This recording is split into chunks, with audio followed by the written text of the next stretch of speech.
قرآن مجید میں کس چیز کا بیان ہے؟ اس میں ہر چیز کا بیان ہے۔ قرآن مجید میں ہر چیز کا بیان ہے، چھوٹی چیز ہے یا بڑی چیز ہے، ظاہر ہے یا چھپی ہوئی ہے، ٹھیک ہے نا، ہر چیز کا بیان قرآن پاک میں موجود ہے۔ یہ کتاب کس لیے نازل ہوئی؟ شاباش، لوگوں کو صحیح راستہ دکھانے کے لیے نازل ہوئی، تاکہ لوگ اللہ تعالیٰ اور اس کے رسول صلی اللہ علیہ وسلم کو جانیں اور ان کی مرضی کے مطابق کام کریں۔ کس کی مرضی کے مطابق کام کریں؟ اللہ اور اس کی رسول کے مرضی کے مطابق۔ ہمیں اپنی مرضی کرنے کی اجازت نہیں ہے۔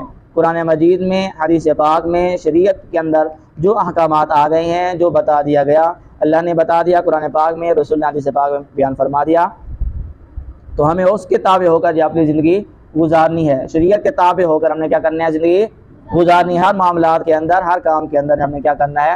شریعت کے دائرے کے اندر رہ کر وہ کام کرنا ہے۔ اسی لیے قرآن مجید جو ہے وہ نازل کیا گیا، تاکہ لوگ جو ہے وہ سیدھے راستے کی طرف آئیں، اللہ تعالیٰ اور رسول اللہ صلی اللہ علیہ وسلم کو جانیں اور اللہ رسول کی مرضی کے مطابق جو ہے وہ